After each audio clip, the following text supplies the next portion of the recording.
Matchweek 12 has come to an end, and now it's the international break, and then after that, only by the 24th, we will have Premier League action again.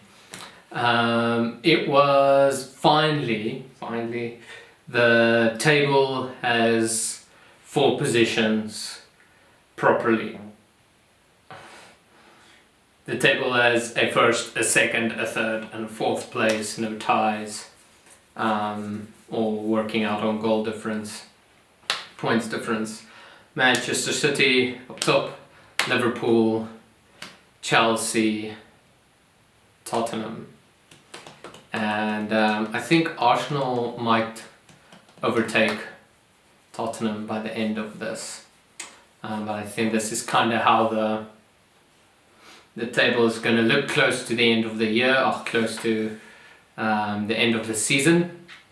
I think there will be a battle between Liverpool and City, and I think Chelsea will be next season's force to be reckoned with. This season, still struggle. Okay, let's go to the bottom with Fulham. I really don't know what exactly is happening there, because I feel like Fulham can also stay in the Premier League because of who they have as players. They have class. Not that any other team has truly weaker players, like, oh, you suck and you're not supposed to be there. All teams in the Premier League made it there, so they should be there. But I feel like they can really just move up. I think it's tactical errors more than players. It is, obviously, if you have a bigger budget and you buy better players, yay, but for them, I'm sure they can still turn it around.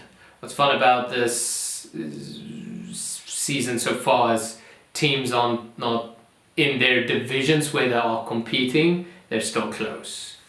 But I think Fulham can fight it. It's hard to think who they will replace. Is it a Burnley or West Ham? Though I want West Ham to stay. I feel like Pellegrini is doing good. Will do good there. Well.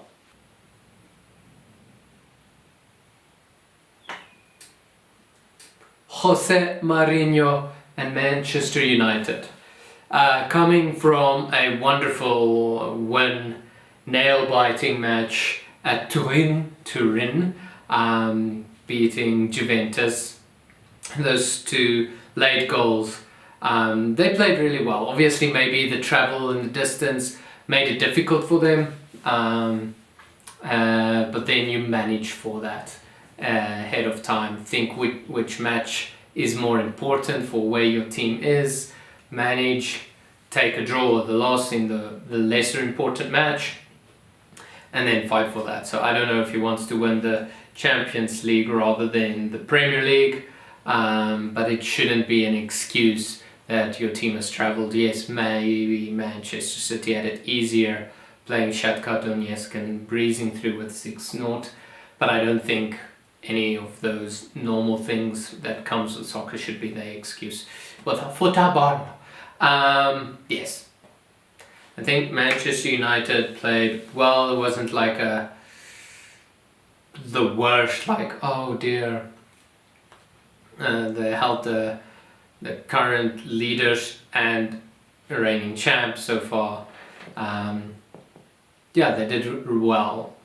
I think their defense really needs improvement. January is coming. If they need to go into the transfer market, it should be defensive. Yes, you could say they should attack more and push forward, but with the kind of distribution that Ederson displayed and the pace City has for counter-attacks, you don't want to push up that deep against them, and having a slower defensive line to keep up with them, and Ederson just playing from the back all the way to Leroy, that was just crazy passes. I feel like you want your backline to be there, sit and be strong, push your three up. They've got class, they can finish. I think it's a big thing is motivation, and January should help them get better defense. If they've got strong defense with a De Gea at back, and just a leader in the team, a good captain, I think will change United's outlook. City, with the Silver Fox Kun Aguero, did exceptionally well yet again, slowly breaking down. I thought they were maybe gonna play to kill it with a 3-0 in the beginning or whatever, but the goals came later. But they came in and they just kept on pressing, kept on playing with the ball, kept on playing, creating spaces, and the Silver Aguero has made all the difference. They just played exceptionally well, and the Silver Surfer Foxy Hukun being a top scorer with 8 goals, and then Pierre-Emerick Aubameyang with 7 and Hazard with 7. I think that's going to be an interesting little Loki thing, and I'm sure Kane is going to feature as well. He's just got that kind of consistency. Yeah, it's just been wonderful play, good on City. It'd be interesting to see what they do in January, transfer times. Yes, that was brilliant. Chelsea drawing with Everton and getting, I feel like, not a very well disciplined match with all the yellow cards happening. There's a kind of discipline you have with your skill. And I think that is Chelsea's struggle, and that's why I think they won't actually compete or challenge for the title this season. I want them to, and I believe they can. But I'm really chilled about it. I feel like they should just play, and I'm thinking future vibes, because there's still too many individuals in a team. When you see what Pep Guardiola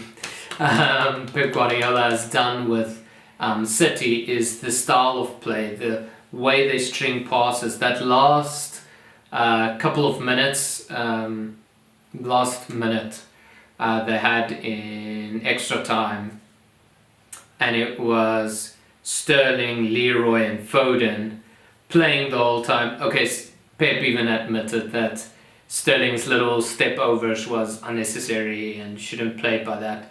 But the keep ball still up and not just defending was his plan, was his style. And it's just that way they string passes between those defenders was brilliantly, except for Sterling kind of showboating and whatever. And I kind of agree, it was like unnecessary. Just keep on playing, maybe even go for a final attempt at goal, but being like ha ha ha ha ha wasn't needed. Anyways, the big thing with Chelsea is they're still individuals, kind of coming together but not. And if Hazard isn't on the field, everyone is like, oh dear, how are we going to get there? And it shouldn't be like that. And if you look at how Manchester City is playing, they've got so many players even on their bench, which is brilliant, and relied on players. I think De Bruyne is the best example. He obviously makes a well-oiled machine into the greatest oiled machine. It's a bad example. It takes them to the next level with his passing and his vision and the way he sees and plays and creates space. They can manage without him. But if you take one or two key players out of a team like Chelsea, then what's happening? So there's a lot of pressure on the players, and that creates more individuality that there's this need for. But City is playing as a team. Like Paul Scholes said, well, he's glad it wasn't a 5 or 4-1, 4-0 loss defeat, and that's United. versus City, then you hear there's something. And I think that's what most of the top teams really is lacking, is really a kind of style of play where it's more about individuals and Mourinho wants to buy certain players or whatever, although I think he really needs to buy them back. But there's a style of play and it's beautiful football to watch, which is happening with City. Liverpool is also getting there. They've much more attacking vibe and much more full throttle vibe, and less like the passes as City. It's a different style, but it's working and it's brilliant and it's also beautiful to watch. Yeah, I think Arsenal is going to be a great competitor this season and next season. Yeah, they've done really well, and that is where I come to my underdog team to end off with the Wolves. They've done exceptionally well. I knew they drew, or though they just drew 1-1 versus Arsenal, it was still a beautiful match, wonderful play. I think Arsenal was a little bit asleep in that first half, obviously came back, got the match to a draw, and that was really good for, obviously for them both. Fortunate for Arsenal that they couldn't get 3 points, but being fifth is good. I think Tottenham needs to watch out. I know that they are wonderful players, and I feel like they're not just a bunch of individuals, they're a whole team of great individuals, and that's making them work.